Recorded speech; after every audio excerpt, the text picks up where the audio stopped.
round of moderation with the introduction, and Kritika will be moderating the Q&A. That is the plan so far. So here we go. Let us start. Over to Shruti. Hello everyone. As we have completed 4 years of Prayas Theosophical Lodge, while reading, learning, touring, discussing, while debating, we realized life is so much bigger than just passing exams, getting a job, impressing boss for an appraisal, or rushing through our daily lives. As a part of youth generation, only four? Let the learning be continued till 40 years and more.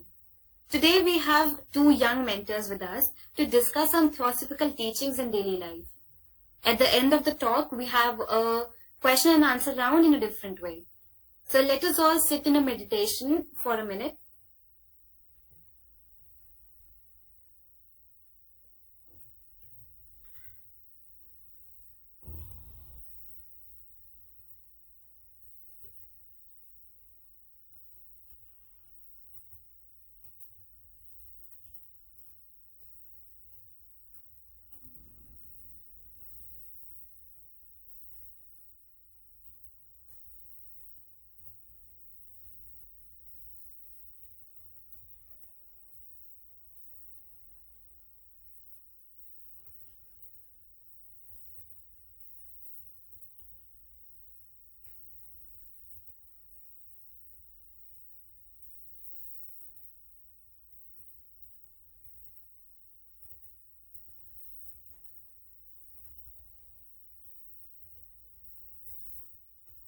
O hidden life, vibrant in every atom.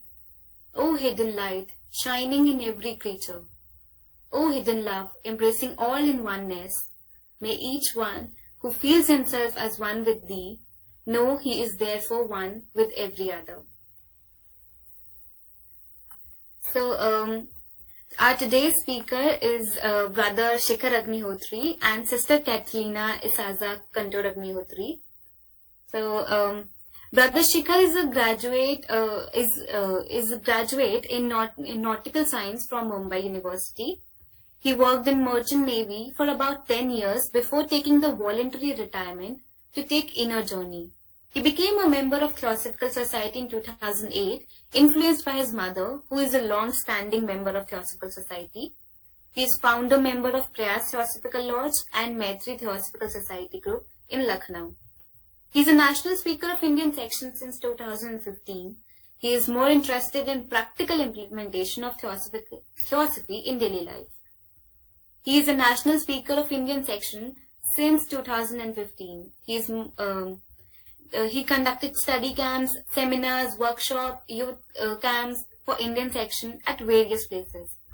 He has been given the duty of international speaker of Theosophical Society since 2019. Right now, he is volunteering at international headquarters of Theosophical Society in Adya. Sister Catalina is graduate in literature, postgraduate in cultural management and masters in education. She works at Adya Theosophical Academy in the international headquarters of Theosophical Society. She has been a member of Theosophical Society since 2006 and came into touch with Theosophy very early due to her parents, Rosa and Ramiro. She Colombian magazine, articles published in international magazines in English, Spanish, Italian. She has lectured on Theosophy, art and education in India, USA, Colombia, Peru and Brazil, as well as in international online meetings. She has been an active participant of international movements of young Theosophy. In May 2020, Brother Shikhar and Sister Catalina started a YouTube channel, Prayas Studio, to make Theosophical teachings accessible to as many as possible in many languages. Now let us welcome both of them for today's talk. Over to you. Hello, namaste everyone. Good afternoon and hearty greetings and good wishes from both of us from Adyar. And many congratulations to all the associates of Prayas Lodge for successfully completing 5 years. and best wishes for continuing to shine and inspire others and show the path to more and more individuals for many more years to come. It is our great pleasure and honor on this significant occasion that we are given this opportunity by the Prayas Lodge to share some thoughts on one of the most important aspects, or rather secrets, of a life that we all look forward to. A life full of happiness, love, harmony, and peace. But what we often have to remind ourselves is that having such a life is not a happy coincidence. Instead, it is something that is to be worked for. An effort is to be made, just like the name of your lodge, Prayas, signifies an effort. But as we understand that for an effort to be right, it cannot be directionless or baseless, reasonless. And this reason or direction or the foundation of right effort lies in the understanding of hidden laws of nature and powers latent in a human being. And most importantly, understanding and then transcending the relationship between the individual and the universal, and hence moving on from I to we, illness to wellness, selfish to selfless, human to divine. Yes, it is a daunting task. It is also called the longest journey that we would ever take to the nearest destination. Years, decades, and even lives are to be dedicated to tread this path. But all of this starts from where we are now, taking one step at a time. And that step ultimately is the present moment that we are living. And although collection of such innumerable moments is collectively called our life, but nature has given us a system to refresh and restart our efforts in this direction every day. The present day that comes after the night of rest, the night that nourishes us, rejuvenates us by connecting us with our higher self, with our divine self, so that we can make an effort to live each day full of happiness, love, and harmony. And Theosophy teaches us exactly that. And this brings us to a very important question of how. And to throw some more light on this, I request Catalina to share with us how shall we approach these moments of daily life to make it harmonious and happy. Yes. Well, as you were pointing to the study of Theosophy, we understand that the destiny of humanity is the self-realization, the realization of the divine in ourselves, and that there is a plan according to which we are all to realize the divinity in ourselves. And through the practice of theosophical teachings, we come nearer to that ideal. Because Theosophy gives us teachings that if we apply them to daily life, we can eliminate little by little misery, affliction, which are the fruits of ignorance. When we know, when we study, when we meditate upon all this teaching and apply them, we realize that we can become the architects of our own destiny.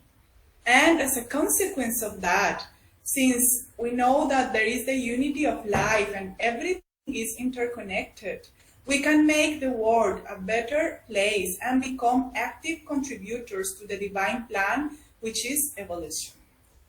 So there are instances in which we must actively act and in relation to which we must be very careful, for they affect our environment and relationships, thoughts, desires, words, and actions.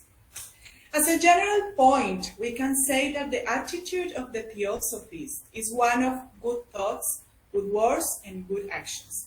But let us see what does it mean. In relation to thoughts, they have power. We know about the power of thought, and we can do harm or benefit with them. And that is a way in which we can master our destiny. Recent scientific researches demonstrate that the quality of thoughts can change the structure of the brain and also of physical elements. There is an experiment, maybe some of you may have heard about it, made by Masaru Emoto, who was a Japanese scientist, and he studied the impact that the words and the thoughts had in water and even the music. So what he demonstrated is that small particles of water, they change. When something good or positive is put in the bottle of water or whatever, the crystal of water, they make beautiful mandalas, perfect geometrical shapes. Instead, when a bad thought or a bad word is given to that water, it completely becomes chaotic. So actually, that is how one of the ways that science has demonstrated how thought and emotions and words have a very, very powerful effect on our reality. So in that way, we understand that thought behaves like a living entity and has peculiar characteristics. And therefore, we have to be very careful and use it consciously, because the vibration that arises from the mind are reproduced in the mind and the nature of other human beings. Anyway, anything that surrounds us, not only the elements, but also the human beings, the animals, everything around us. So in that way, we can become a source of good or bad mental and emotional health for all those with whom we come into contact. The mind then is a transmitter as well as a receiver. When we transmit a particular frequency more often, then we are building that kind of frequency around us, even in ourselves, and that even makes us more inclined to receive it. So it's not only about what we project to the world, but also what we are building our own cell, and we know that we are composed by different bodies, with one of which is the mental body. So we are building our mental body also. The way we can affect our physical body by exercise, good diet, all those things, we can also affect our mental body by good thoughts and high thoughts, thoughts that goes towards the divine, inspirational thoughts. So in that way, we saw thoughts in the causal body, that is the world of causes, as well as in the concrete of lower mind that we are talking about. And these thoughts remain as tendencies for the life to come. So they not only modify our immediate surroundings, our immediate life, but also they modify our coming lives if we, of course, have into consideration the concept of reincarnation. So this is immediately connected to the law of karma, which is the relationship of cause and effect that transforms the energy. And this law of karma, as we know, takes into account not only the visible universe and its forces, but also the invisible, and it is even more powerful in the invisible world. which is the real sphere of action of the human being. So that is why it is so important that we are aware of the power of thought. With every act of thinking or feeling, we are transforming our environment and our own being. So it is essential to tune our thoughts in such a way that we help the plan of evolution of which we were talking before. And when we help this plan, our action is or thought is naturally good. When we hinder it, it is bad. So here, maybe we can appeal to the discernment in us. And how we can do it? There is a very simple tip. We can, of course, if we are self-aware, but also we can stop, if we can, and think. Ask ourselves, is this contributing to the plan, divine plan? Is this doing any good to myself, to my family, to the world, to whoever? Is this thought being good for the person or for whatever?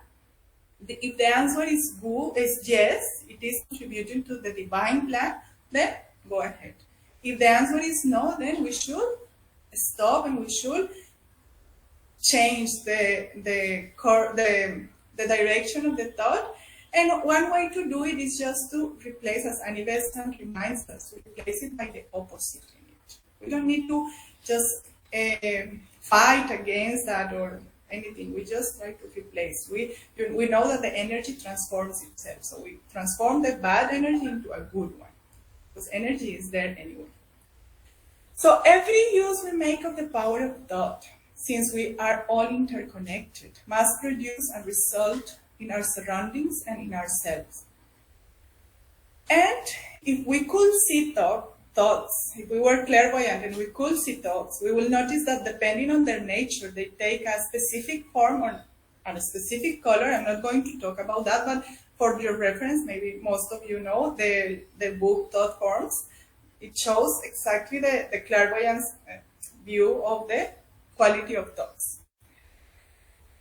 Every offense done is a force thrown into the universe, working to the detriment of another, disturbing the equilibrium between the person and the former. I mean, that one who receives and the one who forms the thought. And must be restored. So the universe has to be in equilibrium, in balance. So that's when the law of karma comes into action. Let us then avoid having careless, undirected thoughts, which are the result of an idle mind and produce physical and psychic garbage, especially psychic garbage, which is very harmful. It's very important, as we said, to use awareness and viveka, so we can use a conscious and directed thought that can be used practically to help someone or even a group of individuals, even inanimate things. But as we know, they can affect only minds that are in tune with the same quality of thought. Let us remember also that as the thought is very powerful, the shape and the duration of a thought depends on its nature. And okay, the shape depends on its nature and its duration depends on its intensity. So also we have to be very careful. Sometimes we are very angry. We are so intense angry that we really throw some thoughts, and if we know that those thoughts, even if, I don't know, 1 hour later we are okay, those thoughts, due to their intensity, they are harmful for a long time. They last more. So let's be very intense in the good thoughts and try to avoid bad thoughts.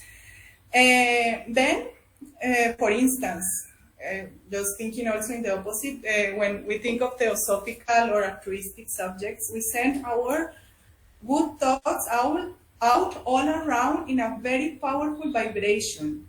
And the radiation which are caused by it impinge upon the mental body of the men around. And the same thing happens with other good and high thoughts. So we have to avoid sending negative thoughts, making judgment of others. It's very common that we find ourselves unconsciously thinking things of people around us, making mental criticisms. Oh my God, that person is very thin, very fat, so many things that they go off from our mind unconsciously, and making mental criticisms of their actions, their appearance, even about the minimum thing. Instead of doing that, we should use the power of thought to help others and to think of them in the very best possible way, trying to focus on what is best to them and remembering that the same divine essence is present in everyone in spite of the outer appearance, or in spite of our fast superficial judgments. So once we understand the unity and the divine essence of men, all these things make sense for us, and we have to try to apply them in our daily life.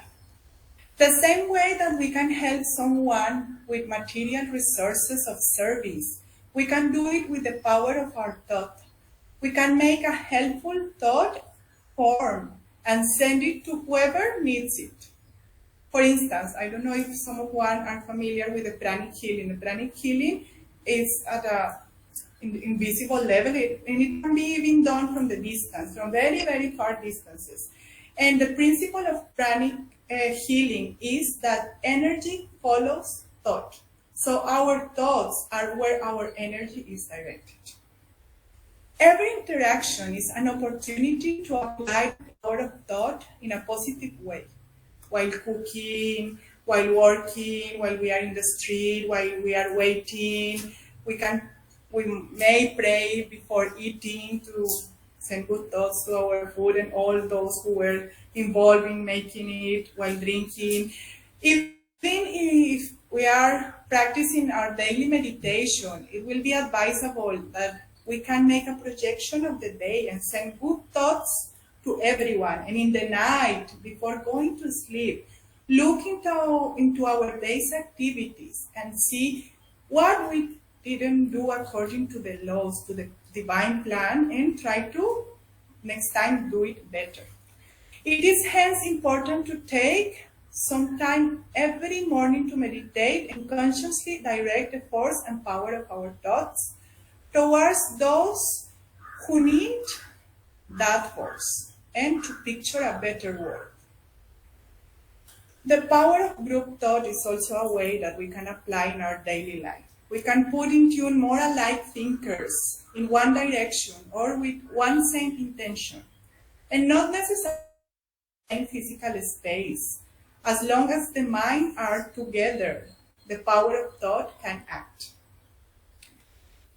But an important warning in relation with this and with actions, that is something that we are going to explain after this, and that Madame Blavatsky gives us a warning, is that we should avoid the idea of performing good actions or thoughts in order to accumulate merits.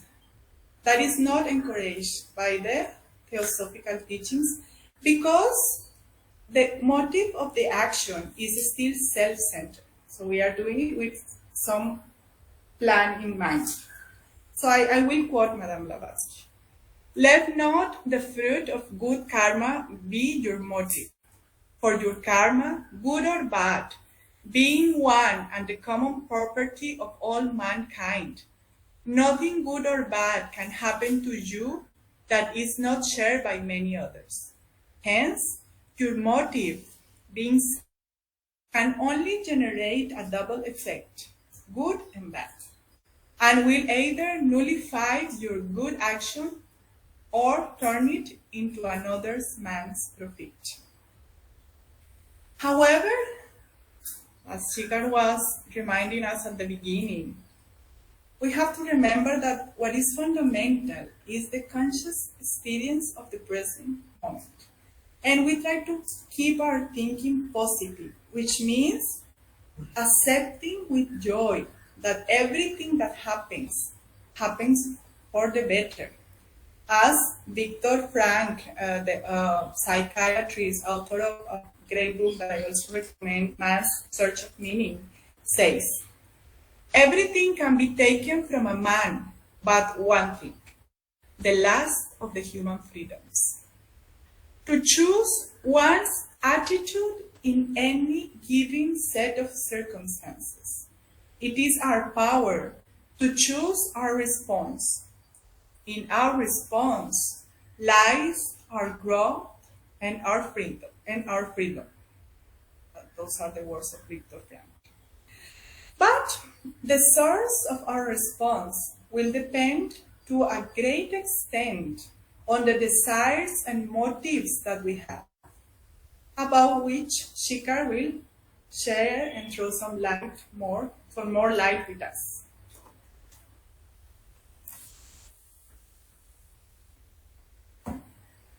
Thank you, Catalina.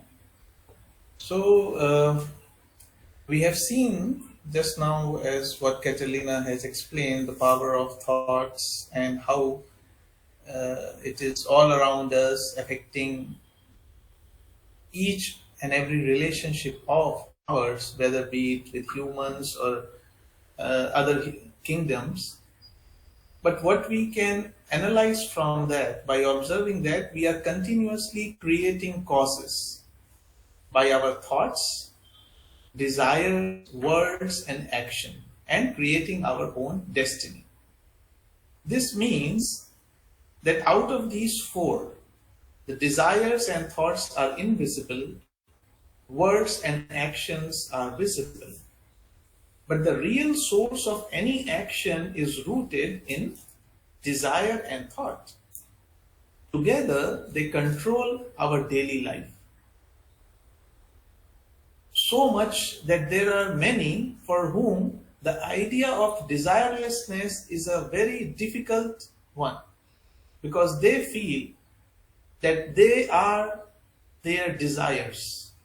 And if their distinctive desires, their likings and dislikings are taken away from them, there will be no self left, as mentioned in At the Feet of the Master.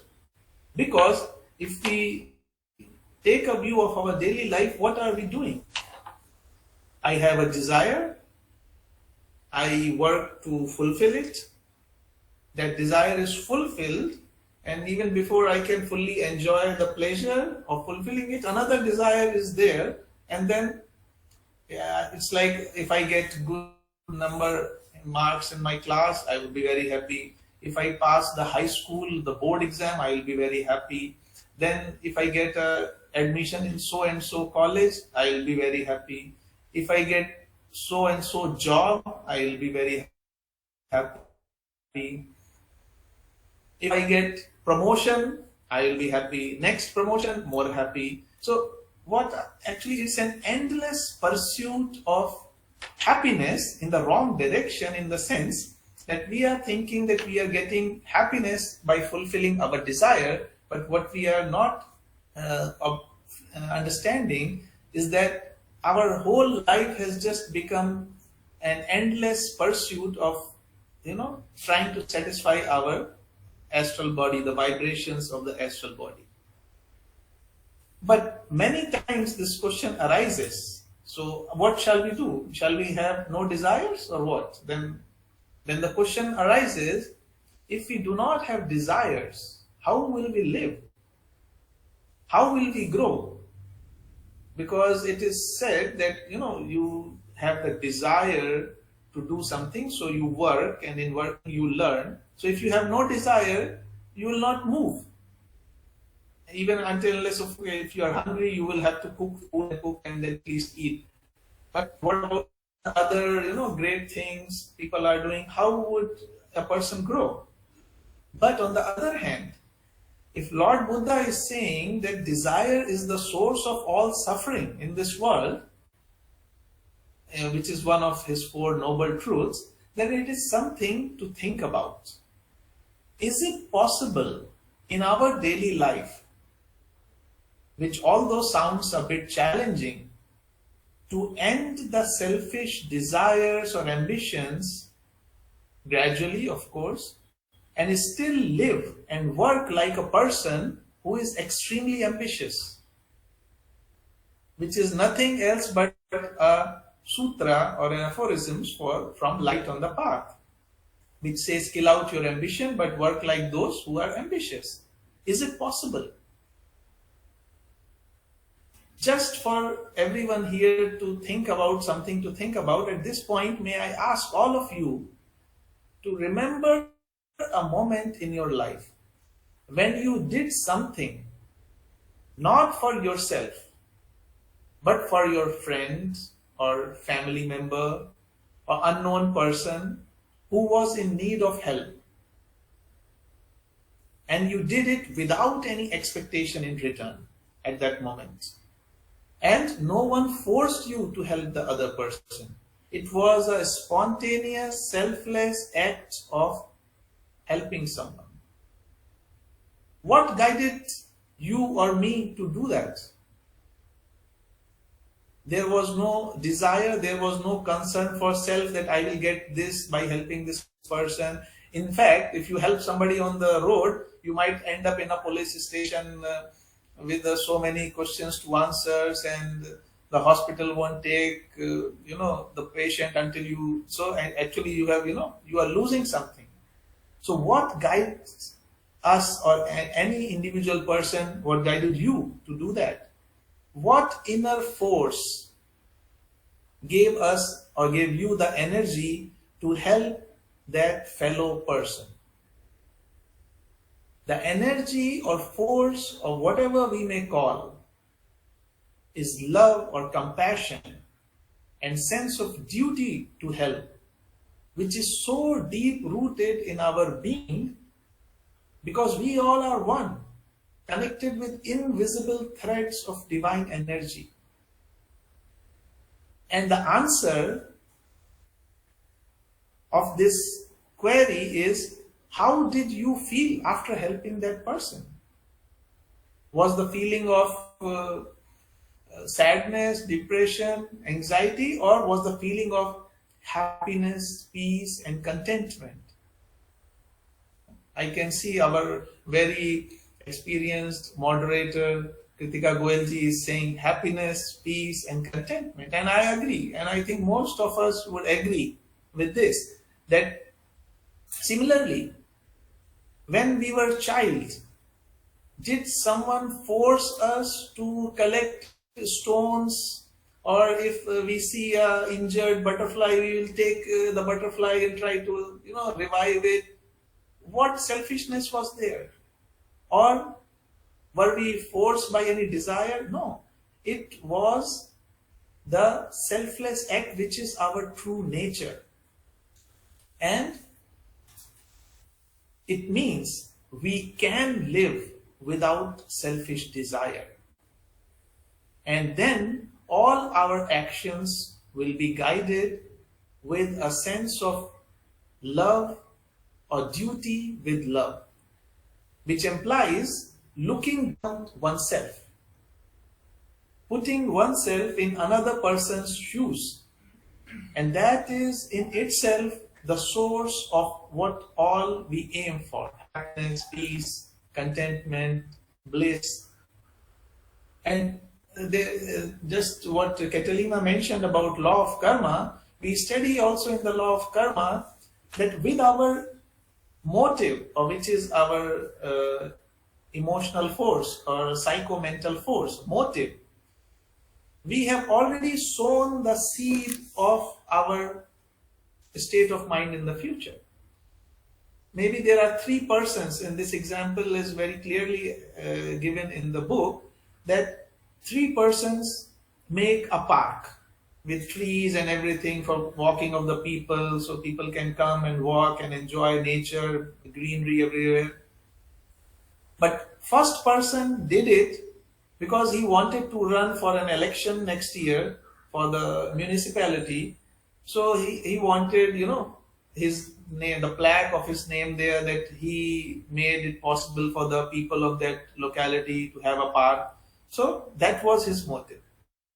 Another person did it because he was just so appalled by the cutting of trees, looking all around, that he wanted for his future generations and the people to have some place where they can come together and enjoy a good time with trees, more and more trees. Just that, nothing else. He didn't want any name, fame, or popularity.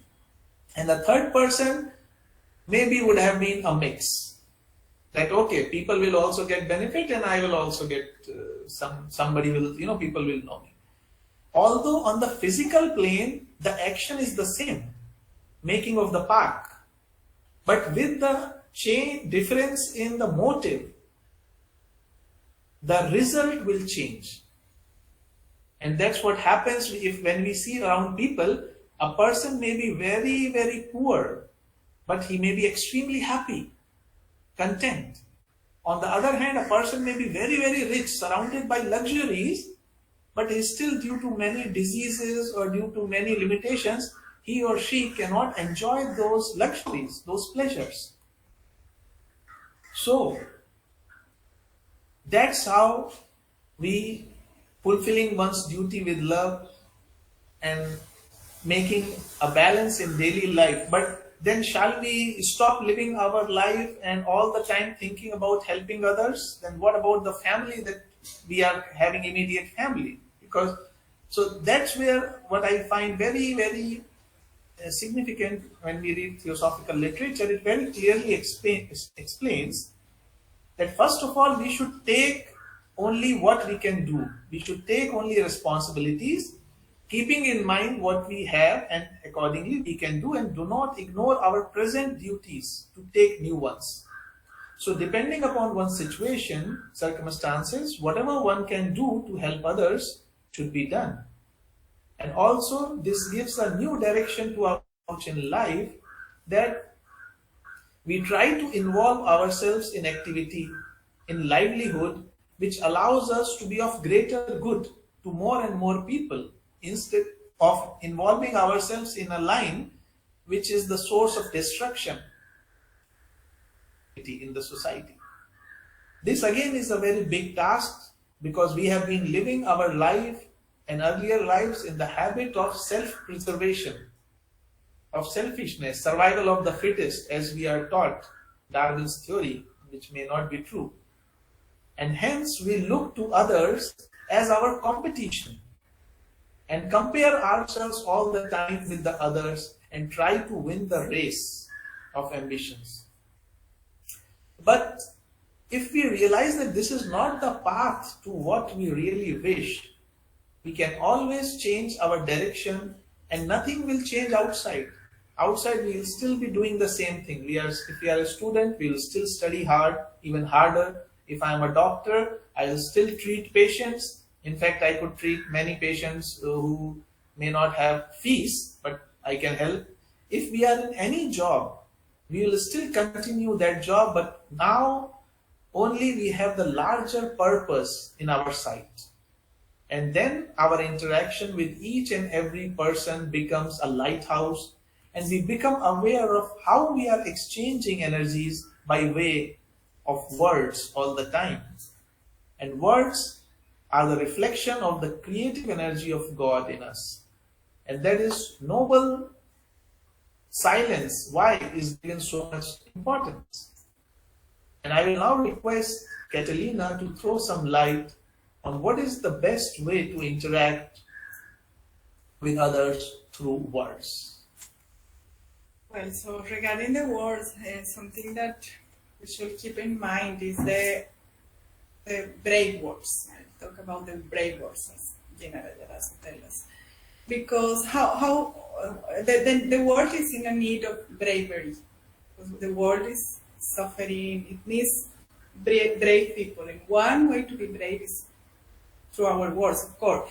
Bravery can be manifested as actions, as many other ways, but let's talk about the words.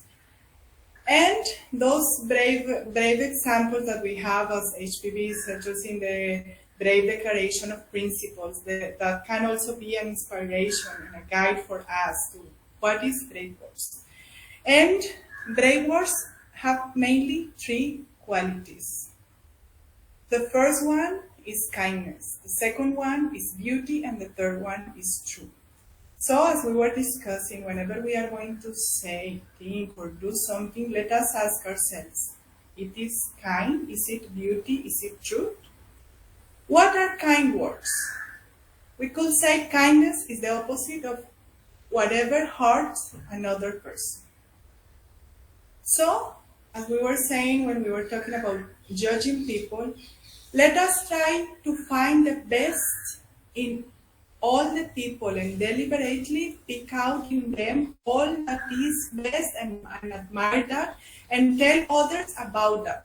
So avoid any hurtful word and just focus on what is good and better of the person. Even if in our opinion it's only one good thing in that person, it doesn't matter. That is the manifestation of the divine in that person. So we focus on that and we strengthen that. And when we strengthen the positive in others, as we know that we all are interconnected, we are also strengthening that quality in ourselves. So this is a way of self-transformation. We must try to look at every man and every woman and every child as the Master will look at them. Then we must always take care not to use disrespectful words, making fun of person, or ridicule other people's beliefs, customs, religions, opinions, etc. by our words. Beautiful words. A beautiful word is the one that is not ugly. And what is ugly? Ugly is whatever is not in the Master. We always have the inspiration of the great beings. That's why it's very important to study and go deep in the study and meditation, to have that inspiration always in our minds. And then we shouldn't use hatred or angry words, only beautiful words. Let us not use low or coarse words and try to avoid them. And we try just to avoid them and we don't use them. We are ready to know something of what is beautiful. Beautiful words will allow us to fulfill the most beautiful in other people and to really make honor to the divine essence of everything. So if we, sometimes our language has so many words that we use even in an unconscious way, like, oh, I hate this, this is better. So many things that we use in a very unconscious way.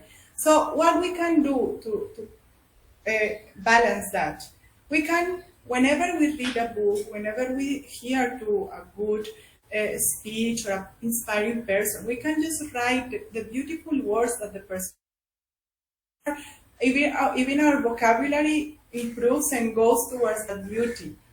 Languages, when we study languages in depth, any language, you see and you realize that there are so many rich and beautiful words that you can employ in your speech.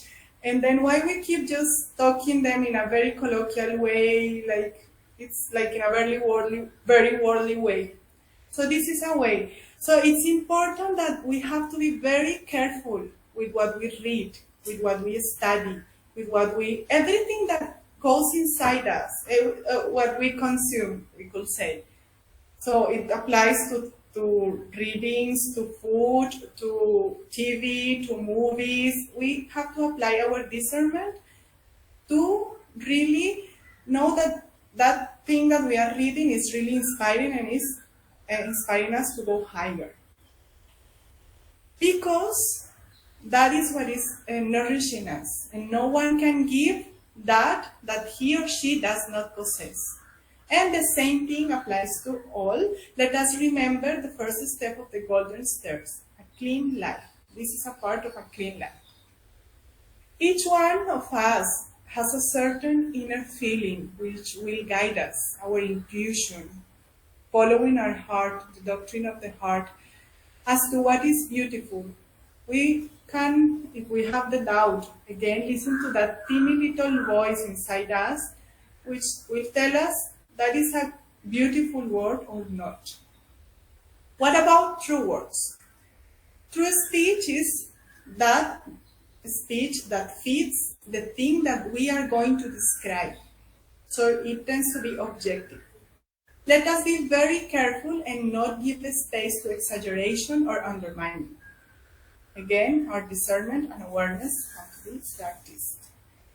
And true speech, as we were saying also with the beautiful, is very common in our colloquial language. We say things like something is frightfully nice or awfully joy. How come two opposite things can describe the same things? That is completely inaccurate and true. So let us be very careful with that. And sometimes, as we were saying, also we use like, oh, I love the cake, I love the chocolate, I love donuts. We cannot love something, we just love people. Love is a word and a power that we direct to people. We can appreciate things, we can like things, but those are very, very simple things that they seem that they don't matter at all. But actually, when we go in depth, they matter a lot, because they are building our world and they are affecting it. We should also avoid gossip. Which is gossip? Gossip is a casual or unconstrained conversation or reports about other people that involves details that are not confirmed as being true. So we are not being truthful in our speech when we are gossiping. And as we know the power of the words and the thought, we are also affecting the people about who we are gossiping, and also our own selves. So this false judgment of people is one of the most dangerous things, and as we see, all the judgments produced by our mind are very harmful for others and for ourselves. When we make our words kind, beautiful, and true, then they are their words. And we become a window through which the energy and the light of the Master looks at the world. And we are refining our nature, we are refining our instruments in order to make ourselves more useful to the divine plan. So let's try to speak brave words, and we will realize that we will become braver pupils of the Masters. And we just keep trying. It can seem not so easy because it's very in consciousness inside us, but let's just keep trying. And once more, let us mention meditation. Let us always meditate upon the Master, the Master's bravery. How will the Master talk about someone? Because this is an example and inspiration. So in our meditation, apart from that power of thought, let us always make the idea of the higher being. So slowly we are going to become that. And now, in this meditation also, we can do, as we were saying, to figure out to project our day and our actions. So I want to request Shikhar to throw some light also about the actions. Thank you, Catalina. I think we are running short of time, so I will just go quickly. So we finish in time. Because by now all of us must have understood that all actions except the involuntary ones are basically rooted in desire and thought. So if our thoughts are what they should be, there will be little trouble in finding out what the right actions.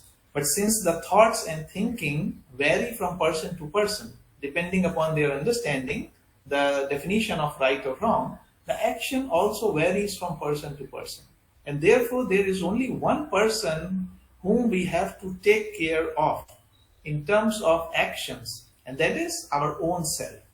And the first action in this matter will be to stop trying to change others and start trying to change ourselves and leave the rest to the laws of nature. But yes, if If someone comes for advice or instruction or help, and if I am in charge of for someone as a teacher, protector, guardian, we better be proactive in helping in the best possible way we can. And if we have the seed in our thoughts of looking for the opportunity or the situation or the tests around us where someone needs help, nothing better, no better lighthouse can be than that. Because then we become sensitive to our surroundings, and wherever there is a need and we want to become the channels of divine will, we will be directed to that situation by way of our job, relationship, or even by what we call coincidence or even mistake. Sometimes we take a wrong turn on the road and we find a person there who needed some help. So, and if we pass that test in flying colors, if we do not let go that situation without trying our best to resolve it, we will be given more and more chances. And it is not something big actions that I am talking about. Giving a glass of water to a thirsty person, helping an old person to cross the road, carefully and with awareness trying to remove a stone lying in the middle of the road, and similar such small actions. And the best thing about this is the more we start doing it, the more situations we will observe, the more we do our part, the more we become in harmony with the symphony of nature. And this is not limited to our relationship with the humans only. It extends to animals, plants and minerals and other invisible life forms which are undergoing evolution on this big stage that we often call as planet Earth. And when that happens, life becomes happy, holistically healthy, and in harmony. Because with this theosophical approach, all the problems, whether local or global, can be addressed and holistically resolved. And therefore, one thing that we can promise ourselves to do daily is ARK. A-R-K. I think many of you might be knowing that. A-R-K stands for Act of Random Kindness. Whoever comes in your, at least, be careful, be aware that I have to help someone every day in whatever small way or big way we can do. And of random kindness, it cannot be planned. It's something that happens spontaneously. And harmony, but at the same time, sometimes the question may arise that it means we should not do anything, we all the time be in agreement with others to create harmony. No, harmony does not mean keeping silence when something wrong is happening. Because as Catalina talked about the golden stairs, there is very important aspect that although it is said courageous endurance of personal injustice, but it also says valiant defense of those who are unjust. So in our sense, we bear them with courageousness, but if we are watching something is going wrong, we must oppose, we must raise our objection, but how? That is something important that Theosophy tells, without emotion, without personal emotion, but without having any hatred or anger to the person who is doing something wrong, but addressing the wrong, continuing with the peace within. Because just like the judge, if there is a criminal in the court, the judge doesn't feel angry or irritated with the criminal, otherwise his life will become hell. If he starts taking every case personally, he knows the law, he sees the evidence, and as per the law, he gives the judgment. That's all. So, if we do that, then immediately we see that harmony, we are following the harmony of laws of nature, and happiness and bliss and the things that we talked about in our daily life automatically comes. And with this, we come to the close of our very long session. We are sorry to say that, but Any final words? Okay. So, thank you, Sobralina ji. Thank you, Prayas Lodge, for this opportunity. Thank you, Shruti. Thank you so much, Brother Shikhar and Sister Catalina. It was really an enlightening session. Now I would like to call upon Sister Kritika for the question and answer round.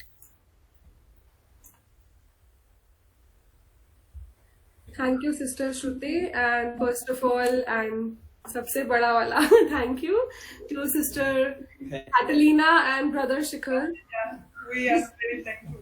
This was like much needed session, and so this time we have changed the pattern and we have taken the questions beforehand.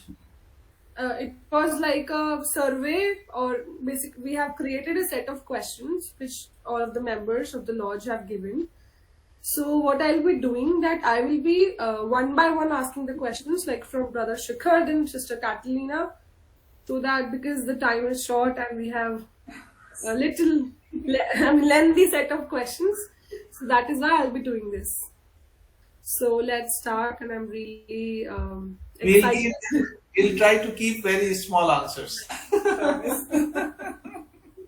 Your small answers are also crisp, I know. So, okay, so first of all, I would like the first question to ask from Brother Shikhar. How to distinguish between blind belief and devotion? For example, according to most people, killing animals to offer God is blind belief. And according to some of them, it is the way to show devotion. So how should we distinguish between this thought process? Well, okay, keeping the time in mind, and I would say actually this is a very, I don't know where to begin, because it's a seemingly simple question, but it is very loaded and has so many dimensions to it, because if we go directly, we can easily find out blind belief and devotion. A belief that is blind, I mean, if somebody is blind, they cannot see clearly what is right or wrong to do. But even what sometimes people call devotion can be, misdirected. Even so-called terrorists are devoted to their cause. So let us not fall into the trap of the words blind belief, reasonable belief, or devotion. Instead, let us try for oneself and see what consequences are our actions are creating. For example, let us say, even go to one more step. You are saying that people kill animals to offer God. It is blind belief, and according to some, it is to show devotion. We can go a step further. Some people pluck flowers to offer to God, and they call it devotion, but for somebody, it may be a blind belief. So what I feel that it is, the crux of the matter is that life is not black and white. And first of all, we have to realize we only have to understand for ourselves. And if we understand, we can share with others what we have understood. Whether they agree or not, that's up to them. Because life is like a puzzle in which every moment we learn and grow. Maybe what is truth, maybe what is devotion today may become blind faith tomorrow when we know the higher truth. So what Theosophy tells us, to question every belief and see, if you think by killing an animal and offering to God is making a God happy, then you can imagine what image of God I am having in my mind. Suppose suddenly a family member of my family member is taken away from me, that it is to be he or she is to be sacrificed to offer to some God. How would I be feeling, or that family member be feeling? And now, being in Theosophy, we understood even animals have emotions and everything. So we have to find out for ourselves that my actions are creating harmony by killing, or am I creating stress, sadness to all animals, and to which God people have been sacrificing for so many years? Has God done anything good? I mean, the wars are still going on, stress is on all-time high. So basically, we are misunderstanding laws of nature by a man-created image of God. And we are trying to satisfy that image, which is nothing else but our own self. So I think question every belief and how is it affecting the life overall, and every person will arrive to the right answer. Wow. You just changed, rather molded the perspective. Thank you so much. The next question is for Sister Catalina. How to practice the third objective of TS? That is, to investigate the unexplained laws of nature and the powers latent in man. So how can we practice this objective in daily life?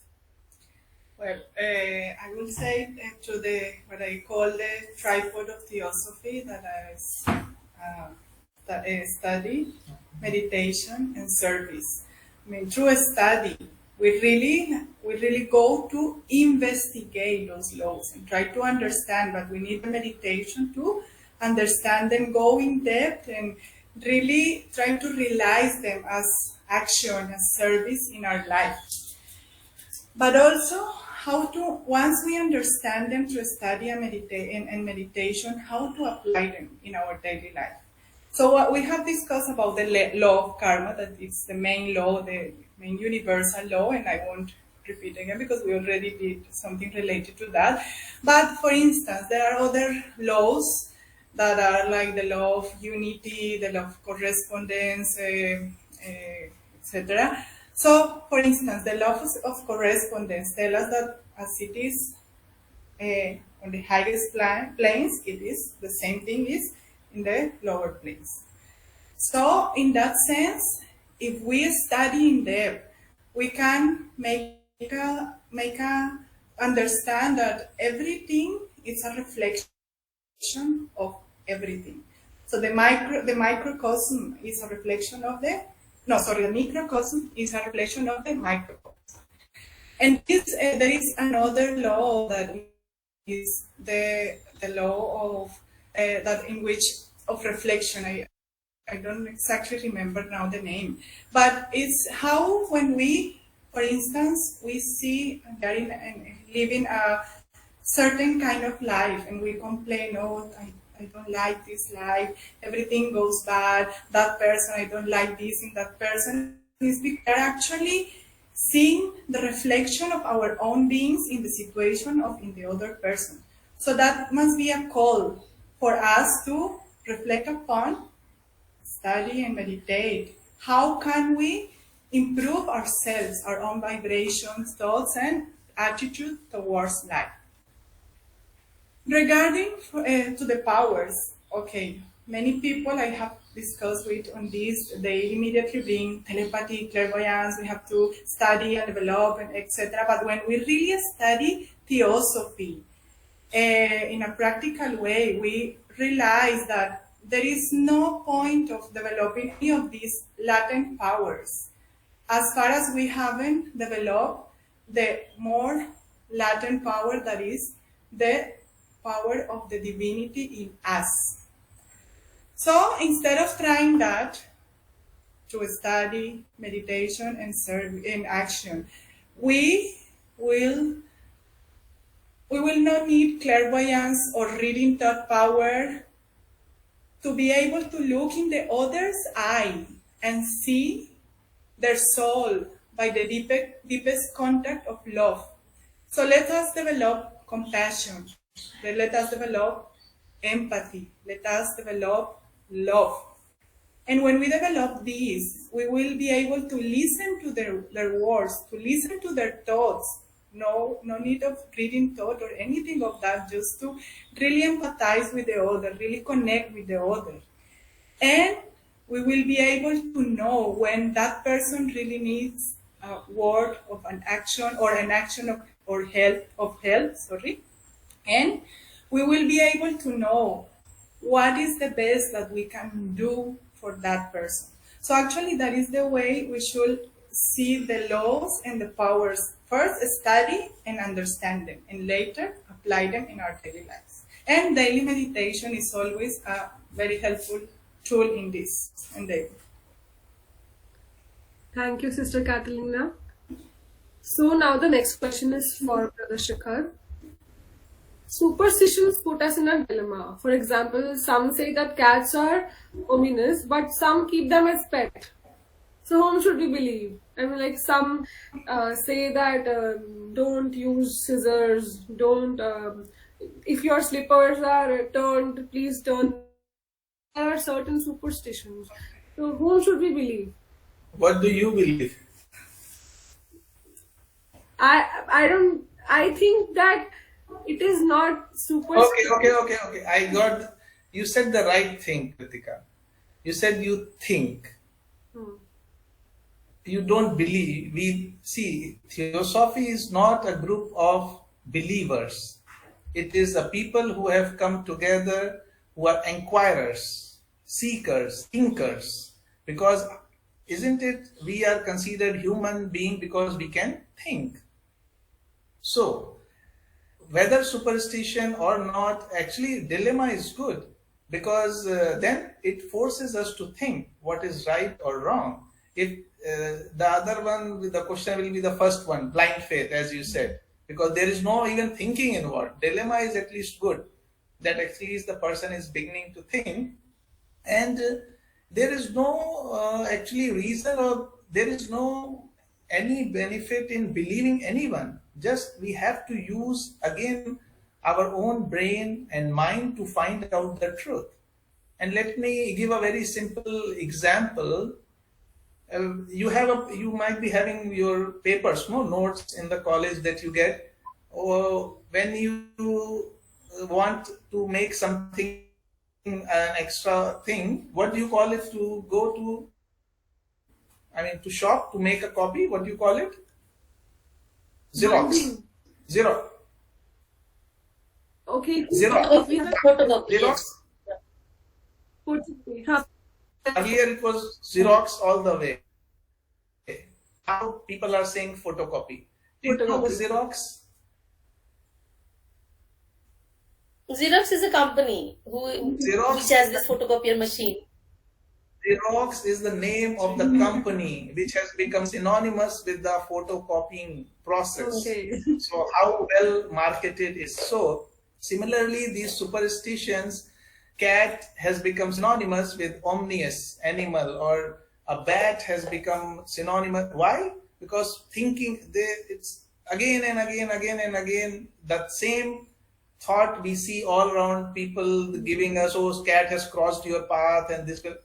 Actually, you know what happens? Just what Catalina has mentioned, this our conditioning, the cat has crossed the path. Now this thought came that something bad will happen. This thought creates the obstacle. It's not the cat that is creating the obstacle. And then what we say?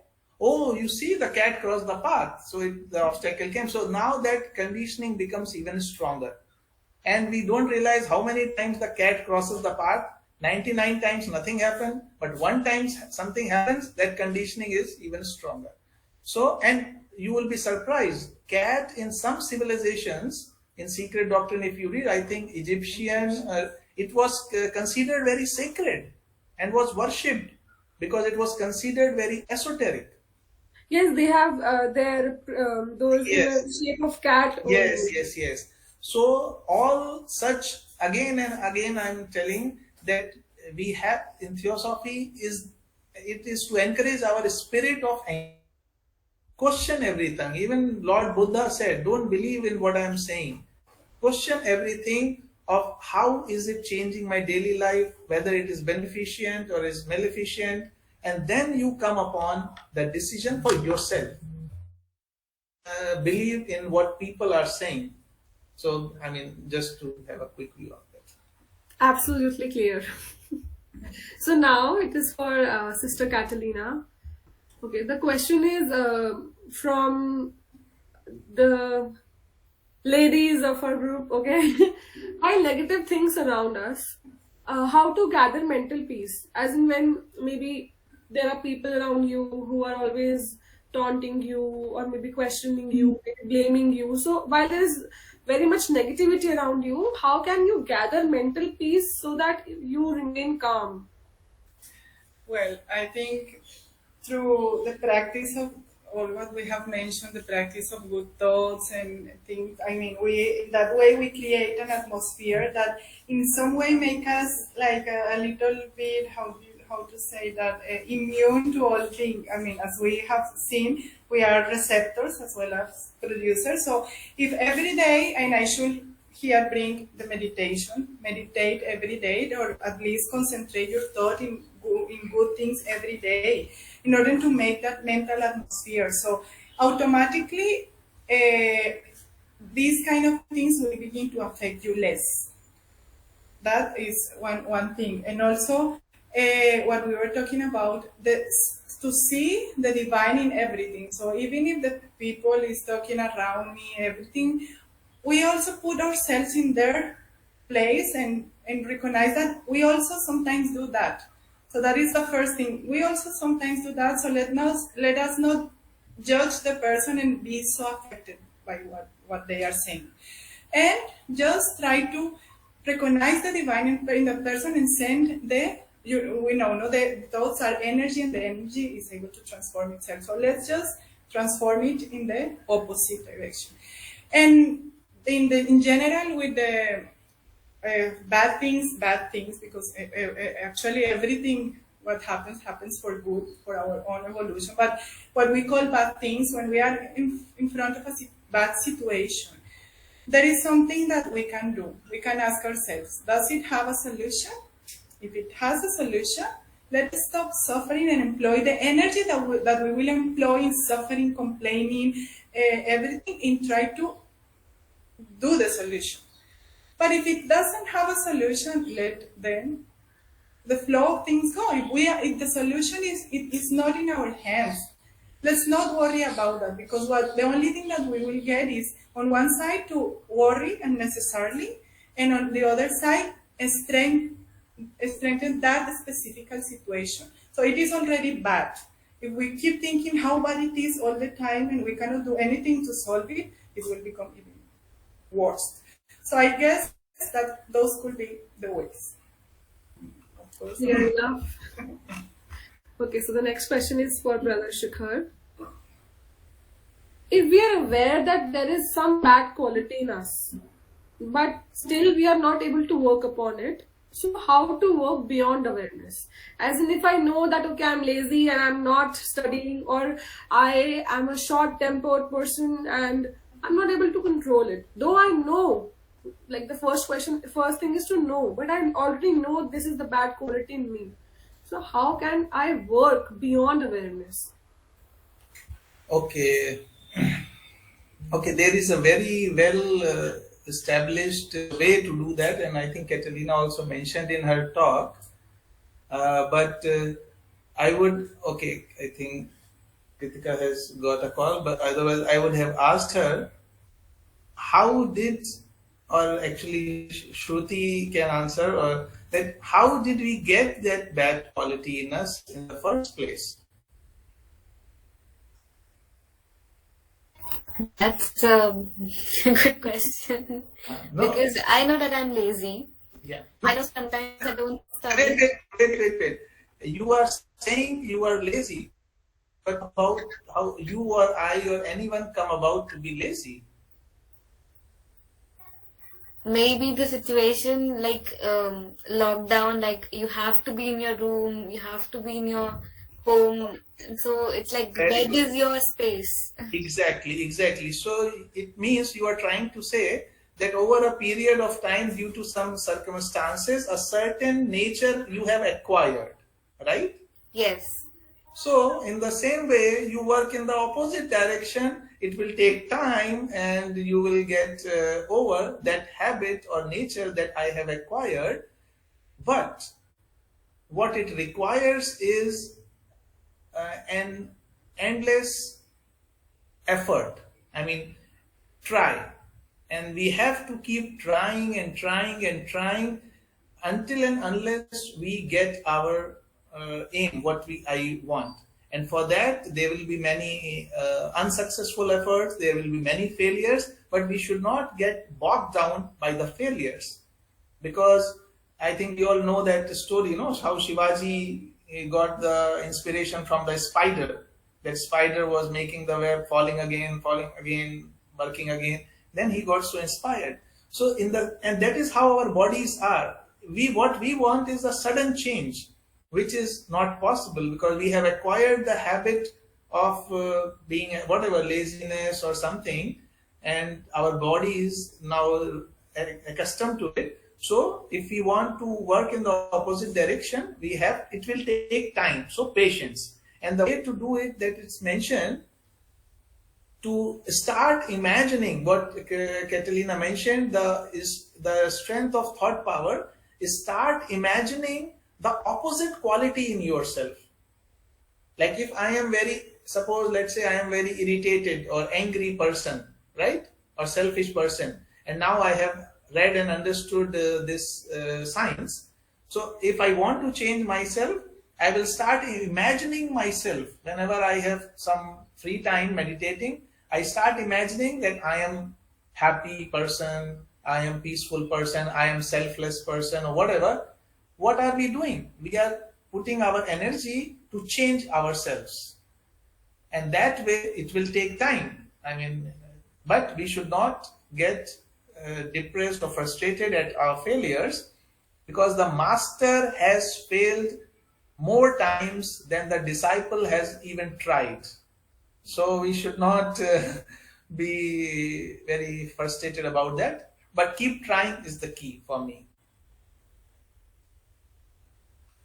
Wow, I wanted to actually note down this line.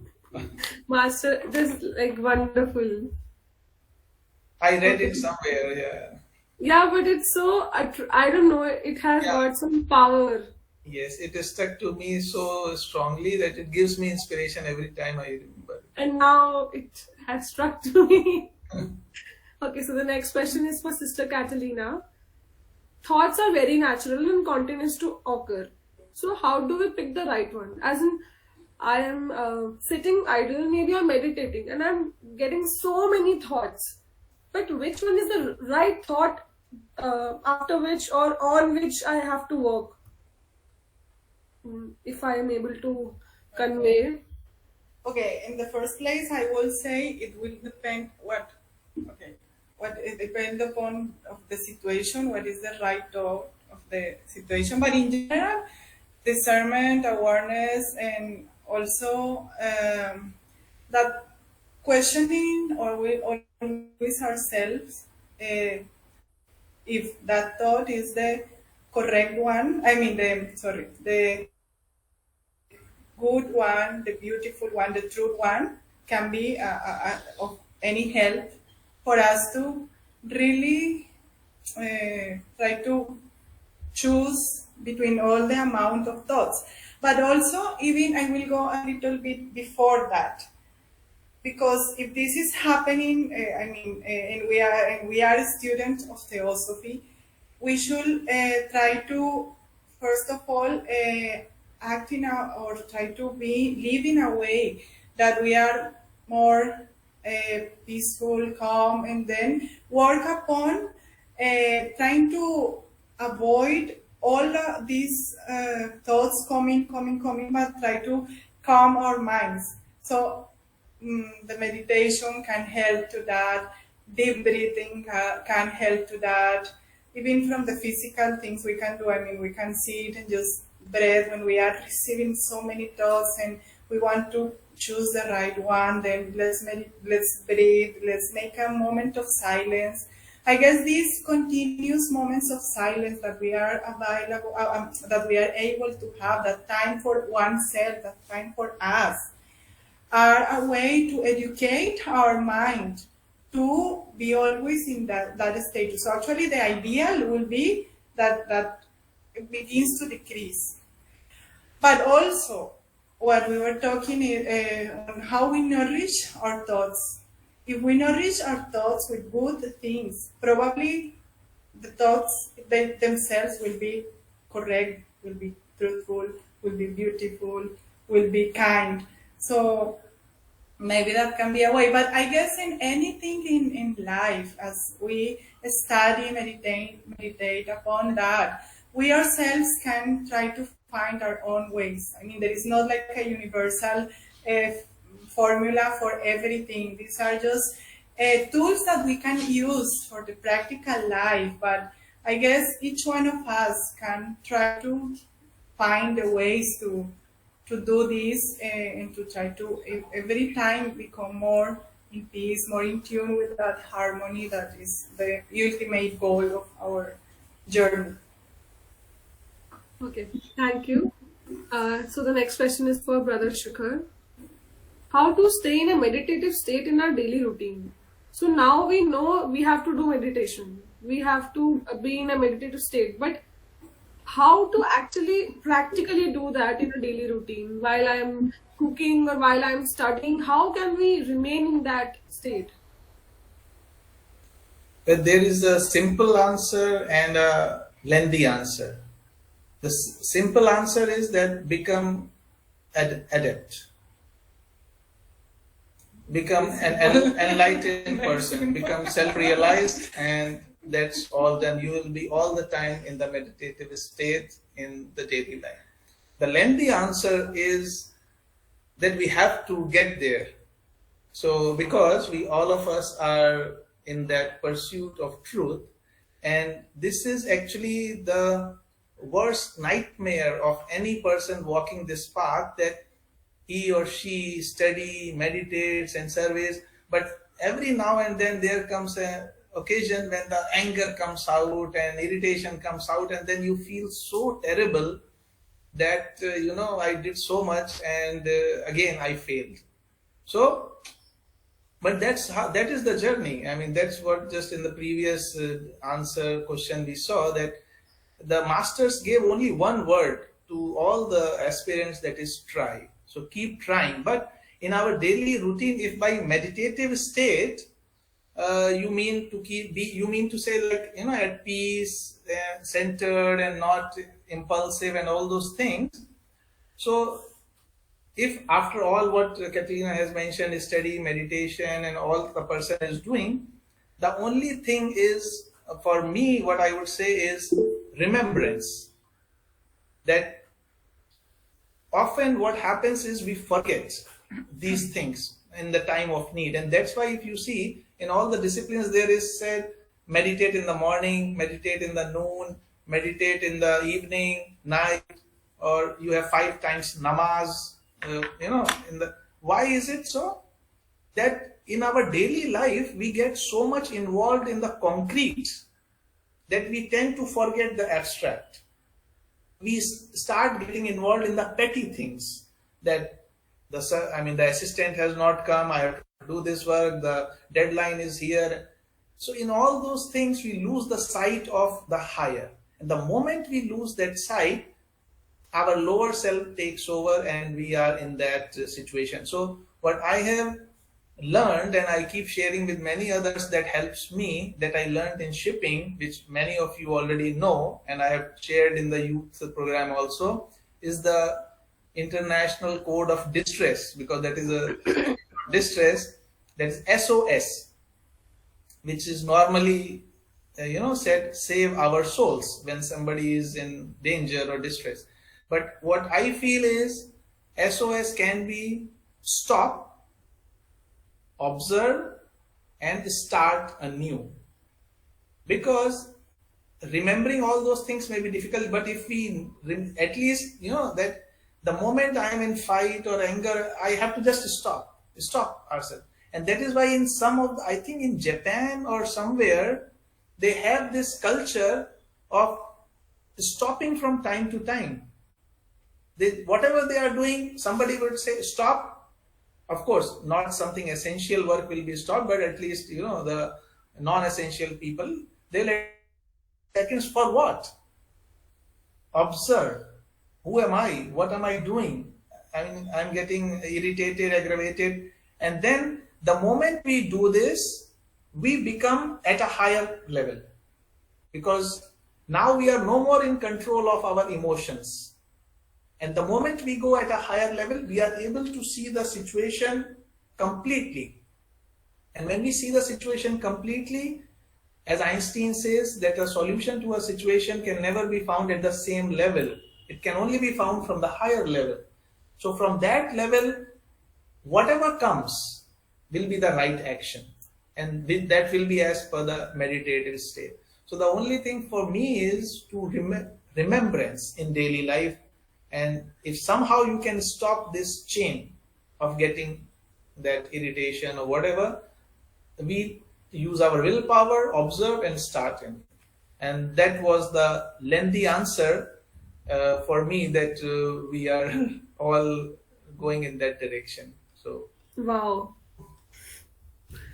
This is all I can say. Wow. So, Sister Catalina, my question is, how can we stay focused? For example, I am studying, okay, and then suddenly a message popped up in my phone and I got distracted. And I got distracted initially for a minute, then 2 minutes, then 15 minutes, then 1 hour.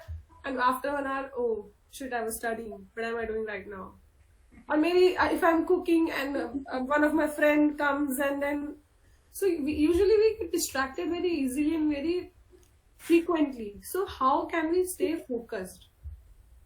Well, there can be many ways.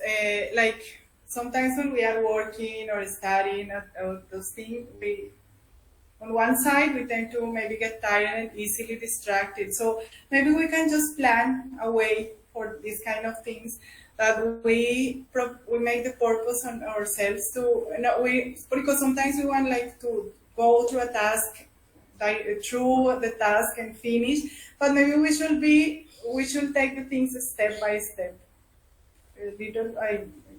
step by step.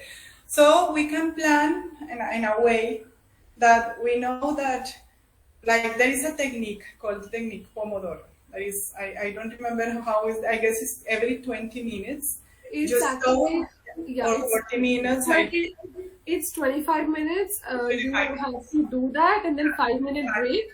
And the second one is it's 50 minutes and 10 minutes break. And 10 minutes break, exactly. So that can be applied to everything. Okay, except if you are cooking, then you cannot stop and then continue cooking. But then, for instance, when you are studying, then you can make that effort yourself to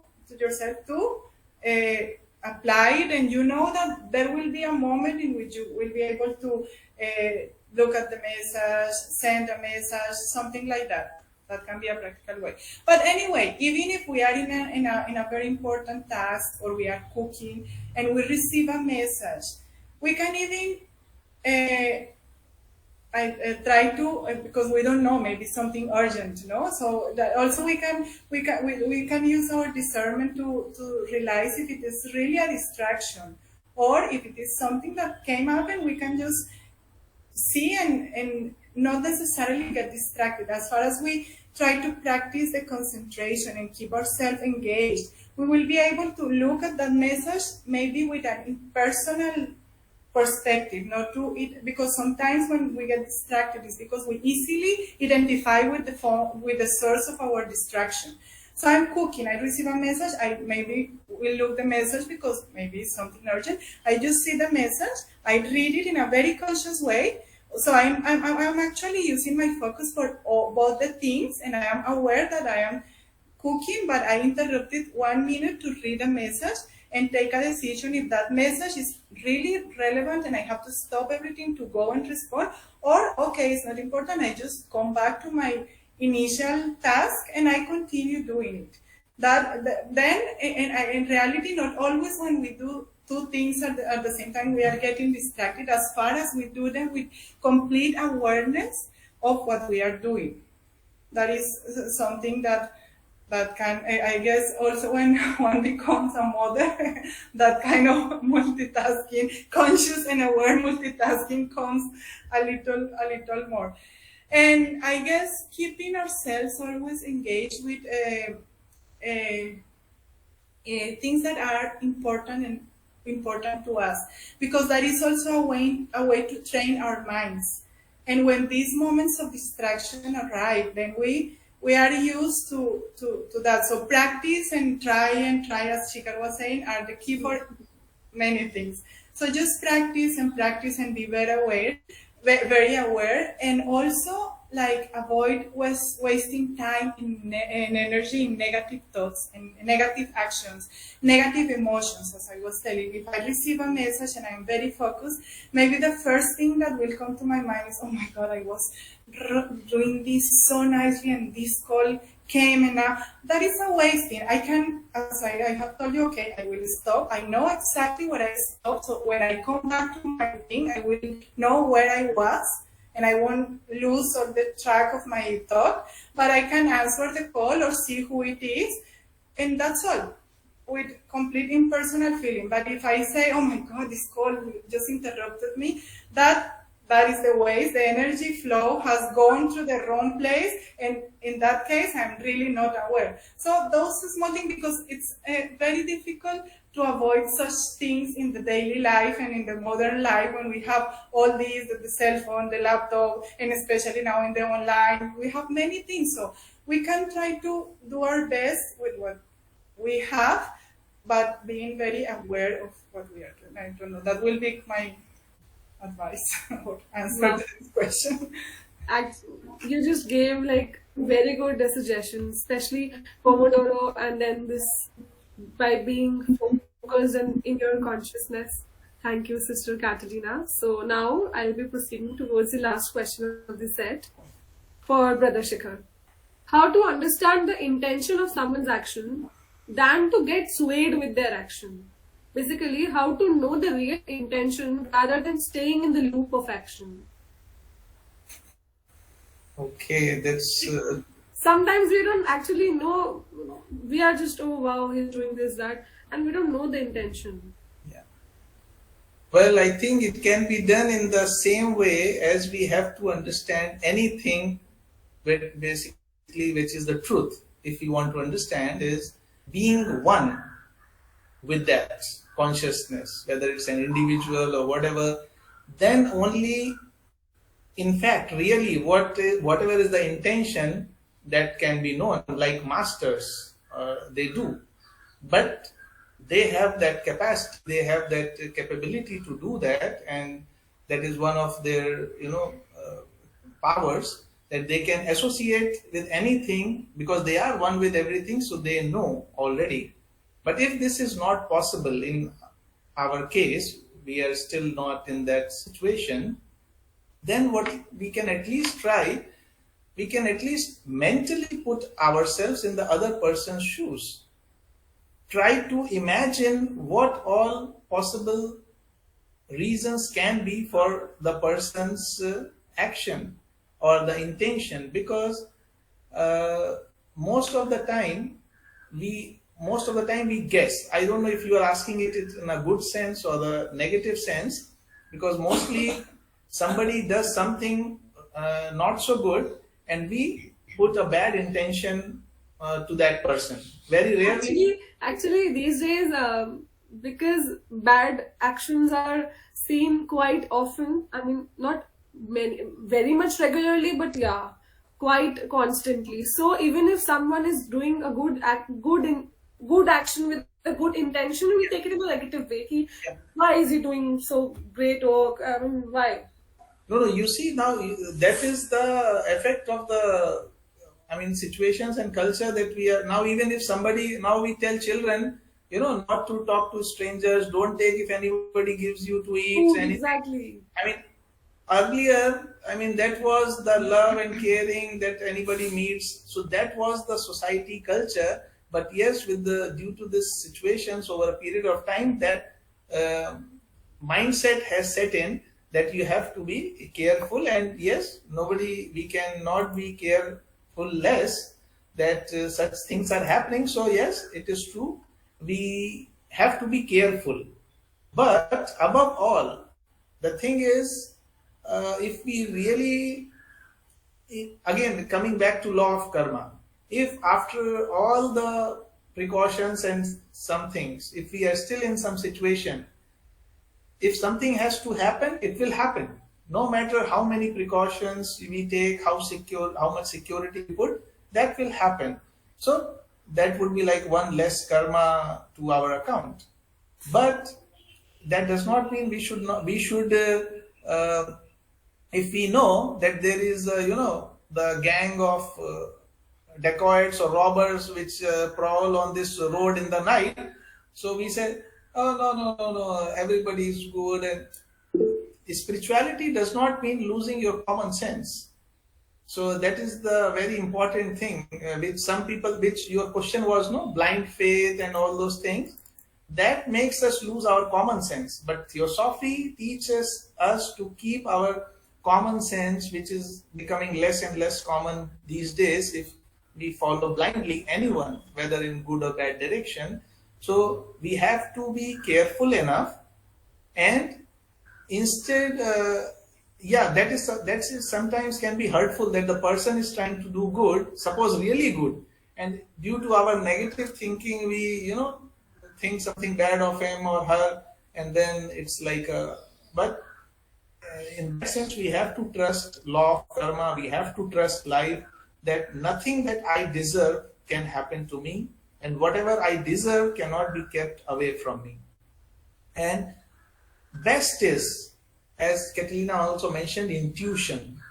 The more and more we go within, the more and more we connect to our higher self, our intuition, the more and more we real intentions, because sometimes we are not aware of our intentions due to conditioning, then the more and more we will be aware of the intentions of the others.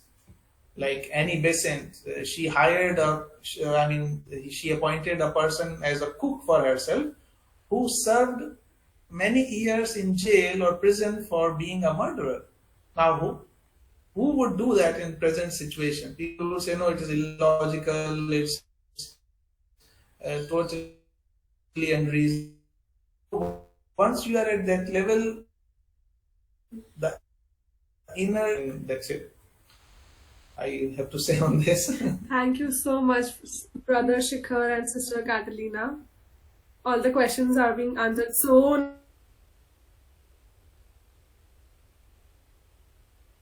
form. I mean, at least my doubts are absolutely clear. I hope that many of the participants' doubts are also clear. So it's already time. Do you want to say something, Brother Shikhar? Excuse me? Oh, yeah, but I was letting her to finish. Do you want to say No, please go ahead. You finish. Okay. So I think let's proceed towards the closing of the meeting. And if somebody wants to say anything, can please go on. Basically, we want to thank all of you, Sobralina, Kritika, Shruti, this wonderful lodge, for this very beautiful meeting in which we really felt in family. And I guess that is one of the things that make us realize how, in spite of the distances, we are all one big family, and we are always together in thought and feeling. So thank you very, very much for this opportunity, and we are very happy to have all these wonderful people around us. Thank you.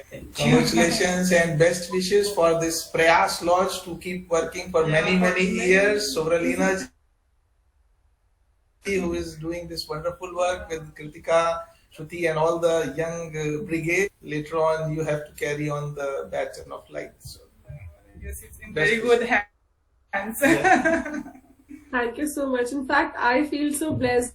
I mean, it happened so quickly. I went to Bhavali, but at that time, I just entered college, and my mindset was not that much in this way.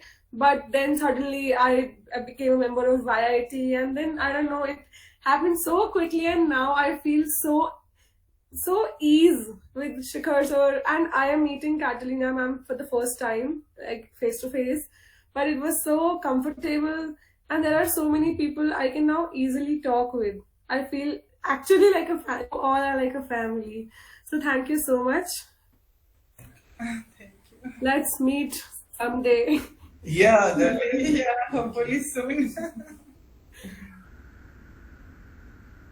The end, and let us sit in meditation and absorb the new things we have learned today.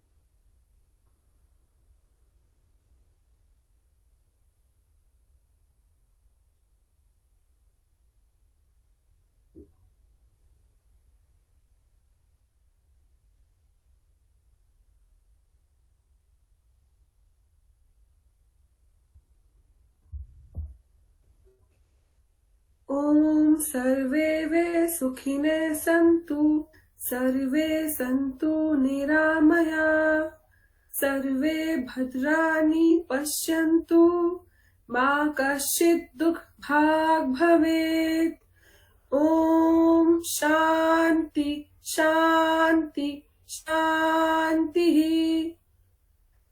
Thank you so much everyone for joining, and thank you so much Brother Shikhar and Sister Catalina for such an enlightening and wonderful and amazing session. And Thank you for giving us this opportunity and creating such a wonderful atmosphere. The pleasure and honor is all ours. Thank you. And thank you Sister Surlina. Thank you all for attending the session. It was wonderful. Yes. We look forward to such engaging sessions, rather, I would say.